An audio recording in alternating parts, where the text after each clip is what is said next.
What's going on, everyone? So Austin Reaves was phenomenal in that in-season tournament. For a season in which he was a little rocky, right? He's had some very bad moments. He's had some excellent moments, but there has been this concern of just inconsistency on his end. He hasn't been as bad as people try to make it out to be. There's just, I feel like, this expectation and this just overflow from last season, as well as what we saw in FIBA, where people expect him to be this like next level guy, and he just hasn't really been there consistently this season, but he's still been very good for the Lakers this season. However, in the in-season tournament, once again, really picked it up and was massive for the Lakers. He had a huge game in the finals against the Indiana Pacers, was a real reason we were able to kind of jump out in that first half and just finish extremely solid. And over the in-season tournament, Austin Reaves averaged a hair under 16 points, 5.3 assists, 5.2 rebounds in the in-season tournament.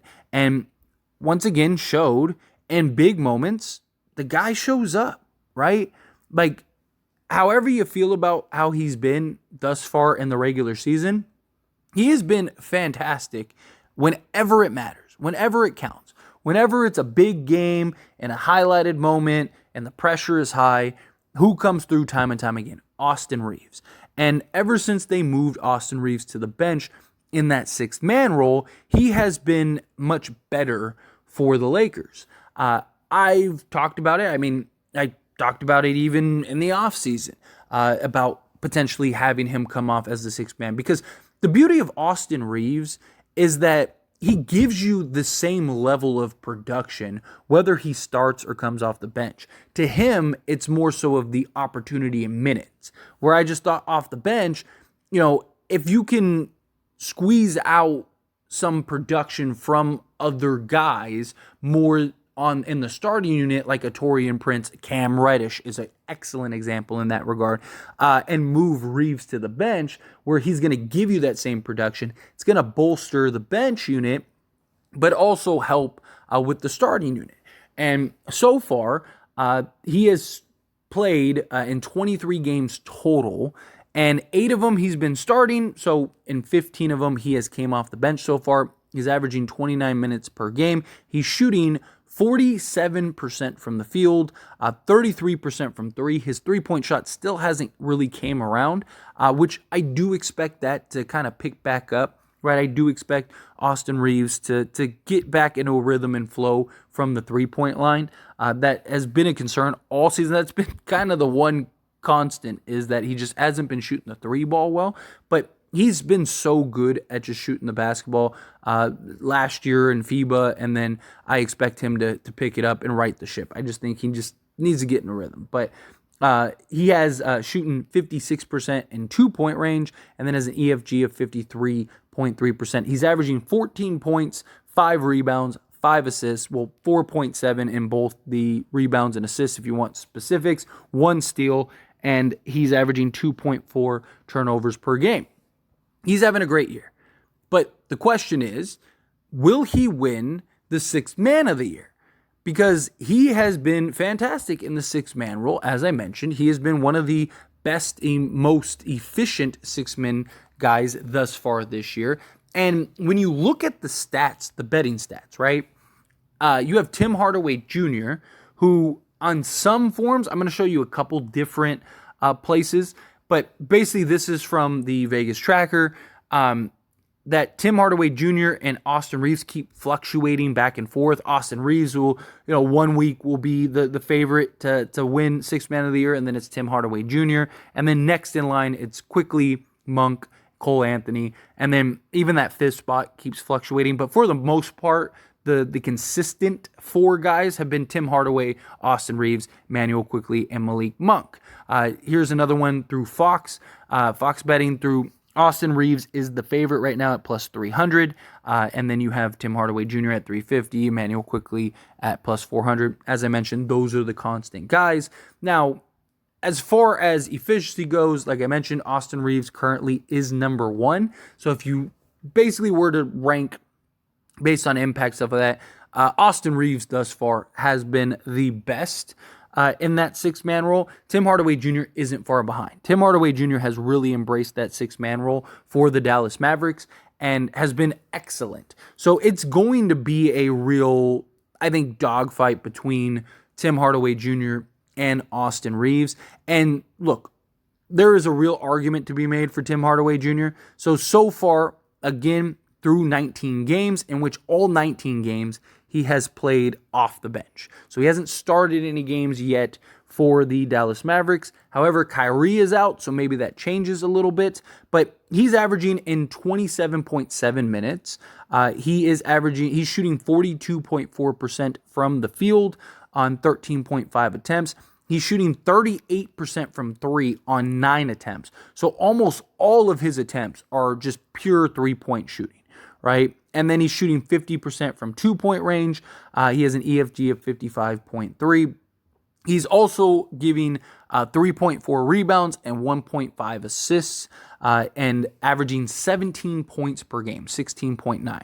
So, again, he's playing slightly fewer minutes.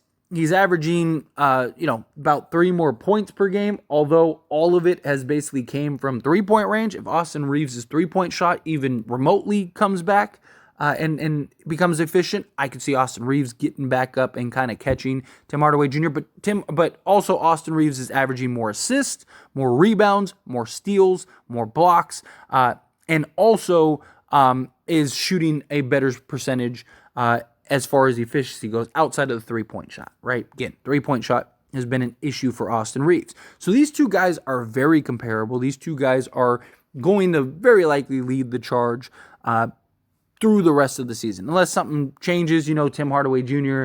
eventually moves to the starting role, or Reeves, like if the Lakers do make a trade, right? Like let's say they do trade D'Lo. At that point, do they move Reeves to the starting unit again? Let's say they get DeMar DeRozan or something. Maybe they're like, hey, we need that extra playmaker alongside LeBron James, so let's move Reeves back into the starting unit. If that happens, then he might not play enough games to qualify, and Tim Hardaway Jr. ends up getting that. That could be a real possibility. Also, I think it's funny for the sports bettors out there. Austin Reaves was like 25-1 or something like that to start the season to win Sixth Man of the Year, and many places, most places, he's the favorite currently to win it. I also think with his performance in that in-season tournament, I imagine that that's going to have some sway one way or another, because one, he's also has played more games, right? Because if he plays, assuming that let's say they play the same amount of regular season games, right? Well, Austin Reaves played in that championship game, which doesn't count towards your regular season total, in which he ends up would play one more game. Does that take into account? You also have to keep in mind that Austin Reaves' stats for the in-season tournament only count for 6 games. So he probably was around, maybe 17, 18 points because he had such a monster finals game. But like I mentioned, it doesn't count towards his stats. So as frustrating as that may be to some, it's just something I want people to keep in mind, that Austin Reaves, his stats for that finals game isn't included in his regular season stats nor his in-season tournament stats, which is unfortunate. So the stats that I read you earlier for the in-season tournament are just those 6 games, not the finals game. But in the finals game, he gave you 28 points on 9 of 15 from the field, which is crazy efficiency. Again, 0 of 3 from 3, which is a problem. 2 rebounds, 3 assists, 0 turnovers, which is massive. So if they have any type of, if the in-season tournament has any type of hey, let's add this to, the conversation a little bit, then I think that could definitely be something that kind of elevates Reeves a little more over Tim Hardaway Jr. I think it should, right? Because, Austin Reaves got there, right, with the Lakers, and he was a huge reason why. He was hitting game-winning shots and, taking over games in stretches for the Lakers, and was just a real factor in a multitude of facets, right? So I don't think he should be penalized for making it that far and that not be accounted, at least to a small degree, right? Like, let's say it's like a dead even, right? Reeves and Tim Hardaway Jr. get the same amount of votes, right? And it's like, okay, well, what should we use as a tiebreaker? Then at that point, I think the in-season tournament should be the tiebreaker for Austin Reaves. Because again, it was a big game, big moment, right? The NBA wants the in-season tournament to be and mean something, right? Well, what better way to mean something as to be a factor to some capacity to sway a tying vote or something, right? That's something that I think should at least be in the conversation, in the equation. But look, I expect Reeves, if Reeves just keeps playing the way he's playing, he very likely might win it, right? Because the Lakers probably will be a top 3 seed in the league or in the Western Conference, right? They're going to be a real contender. Dallas, I still not super sold on Dallas. I think Dallas starts falling off at some point. I think that they are very likely a playoff team, but I think the Lakers more likely than not will finish higher than Dallas, personally, just my thoughts. And if that happens, then that would take into account, obviously, if Reeves starts to find his three-point stroke and that becomes a thing, then that should elevate him and his production even more, which, again, should add to, him being more efficient, more effective, having a bigger role, things like that. So I think the upside for Reeves still is higher than Tim Hardaway Jr. I think what Tim Hardaway Jr. is doing is, I just don't see him doing more than that, right? I mean, he's shooting great from 3. All of his shots are coming from 3. And the role that he plays, I don't think is going to ever change. Where Reeves, still his role could change depending on if a trade happens. But also, I think that Reeves isn't playing to the best of his abilities the way we've seen him be able to play. So I think if Reeves can get back to being the Reeves that we know from last season, then I think far and away he'll win the Sixth Man of the Year. But anyway, as always, this is a discussion, so I pass the question on to you. Let me know your thoughts and opinions down in the comments below. Do you agree? Do you disagree? Do you think Austin Reeves will win the Sixth Man of the Year? Do you think he won't? Do you think it'll be Tim Hardaway Jr.? Do you think it'll be Quickly? Do you think it'll be somebody else? However you feel, whatever your thoughts are, I'd love to hear it. So let me know down in the comments below. That being said, if you haven't liked this video, hit that like button. Helps me out a lot. Lets me know you enjoy these types of videos, and I truly appreciate it. If you're not subscribed to the channel, hit that subscribe button. Turn on the bell notifications. Appreciate y'all. See you in the next one. Thank you.